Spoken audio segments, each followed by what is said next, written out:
नमस्कार दोस्तों, स्वागत है आप सभी का हमारे YouTube चैनल आर के योजना पर। एक और नया ताज़ा अपडेट, लेटेस्ट न्यूज़ आप सभी व्यक्तियों के लिए लेकर हाजिर हो चुके हैं। जैसे कि आप नोटिफिकेशन में देख रहे हैं, केंद्र सरकार ने 14 अंकों का एक भू आधार लॉन्च किया है। जैसे कि प्रत्येक व्यक्ति का सरकार की तरफ से आधार कार्ड बनाया गया है, प्रत्येक व्यक्ति को एक आधार अंक दिया गया है। इसी प्रकार से अब जिसके भी नाम ग्रामीण शहर में यानी ग्रामीण क्षेत्र में या शहर में कहीं पर भी ज़मीन है या प्लाट है, तो उनके ज़मीन को एक 14 अंकों का नंबर दिया जाएगा, जो कि आपका भू आधार कहलाएगा। अब यदि आपके नाम ग्रामीण क्षेत्र में या शहरी में कोई ज़मीन है या प्लाट है, आज की यह खबर, यह जानकारी आपके लिए ही है, क्योंकि इस वीडियो के माध्यम से हम आपको जानकारी देने जा रहे हैं कि भू आधार क्या है और यह ज़रूरी क्यों है, इसके बड़े फ़ायदे किस प्रकार से आप ले सकते हैं, इसमें क्या क्या फ़ायदे हैं, ये सभी इन्फॉर्मेशन डिटेल वाइज में आपको मिलने जा रही है। वीडियो की शुरुआत करने से पहले हमारा आपसे निवेदन है, यदि आप हमारे चैनल पर पहली बार आए हैं तो चैनल को सब्सक्राइब ज़रूर कर लीजिएगा। साथ ही बेल आइकन के बटन को प्रेस करना ना भूलें, ताकि जो हमारी वीडियो का नोटिफिकेशन है वह सबसे पहले आपको प्राप्त हो और आप सबसे पहले ही उसका लाभ उठा सके। चलिए वीडियो की शुरुआत कर लेते हैं और आपको बता देते हैं भू आधार क्या है, क्यों हुआ ज़रूरी और क्या हैं इसके बड़े फ़ायदे। देखिए दोस्तों, आधार कार्ड आने से देश में कहीं क्रांतिकारी बदलाव आए हैं। आज के समय में आधार कार्ड की वजह से विभिन्न सरकारी योजनाओं का लाभ सीधे लाभार्थियों के बैंक खाते में पहुंच रहा है। इसी कारण आधार कार्ड काफ़ी ज़रूरतमंद दस्तावेज बन गया है।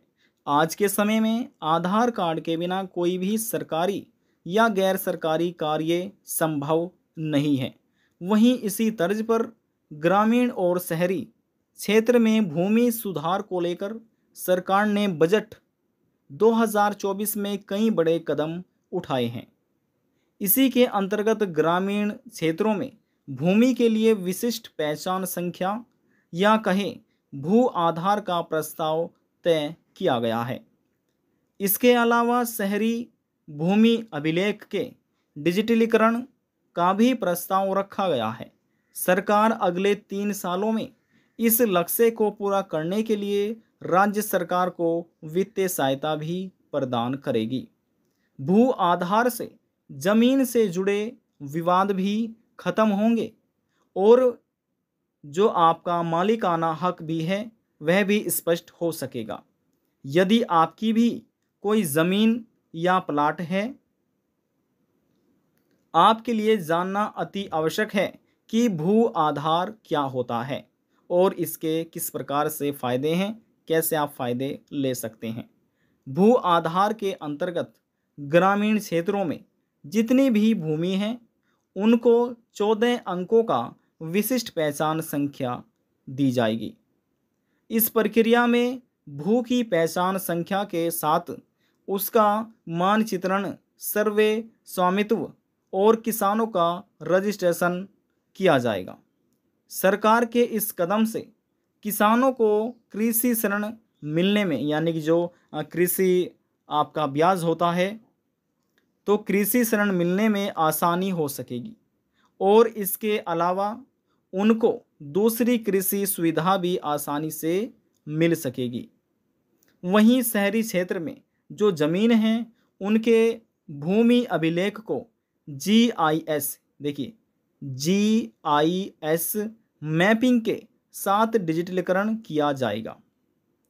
इसमें पहले GPS तकनीक की मदद लेकर ज़मीन का जियो टैग किया जाता है। इसके बाद सर्वेक्षण करने वाले भूमि की सीमा का भौतिक सत्यापन और माप करते हैं। यह करने के बाद जो रिकॉर्ड एकत्र किया जाता है उसको भूमि रिकॉर्ड प्रबंधन प्रणाली में दाखिल किया जाता है। इसके बाद सिस्टम अपने आप भूखंड के लिए 14 अंकों का भू आधार संख्या तैयार करता है। यह भू आधार संख्या डिजिटल रिकॉर्ड से जुड़ा होता है। तो इस प्रकार से आपने जाना कि भू आधार के क्या फ़ायदे हैं, यानी कि ज़मीन पर बहुत से विवाद हो जाते हैं, है ना। तो इस प्रकार से आप समझ सकते हैं जो ज़मीन आपके नाम है तो वह आपसे जुड़ी रहेगी, आपका रजिस्ट्रेशन होगा और 14 अंकों का नंबर आपकी ज़मीन को दिया जाएगा। ये पहचान हो सकेगी कि यह ज़मीन केवल और केवल आपकी ही है। और आपने ये भी जान लिया है कि 14 अंकों का जो भू नंबर है वह किस प्रकार से मिल पाएगा, क्या प्रोसेस है, क्या प्रक्रिया है। आज की जानकारी में बस इतना ही। यदि आपको हमारी दी हुई जानकारी पसंद आई तो वीडियो को ज़रूर लाइक कर दीजिएगा। आपके एक लाइक से हमें बहुत ज़्यादा मोटिवेशन मिलता है। और यदि जानकारी को लेकर मन में कोई सवाल है, डाउट है, पूछना चाहते हैं, नीचे कमेंट बॉक्स में जाकर पूछ सकते हैं। सभी सवालों का जवाब आपको दे दिया जाएगा। लास्ट में हम निवेदन यही करेंगे, चैनल को सब्सक्राइब और साथ ही बेल आइकन के बटन को प्रेस करना ना भूलें। अब हम आपसे मिलते हैं नेक्स्ट वीडियो में एक और नई जानकारी के साथ। तब तक के लिए जय हिंद, जय भारत।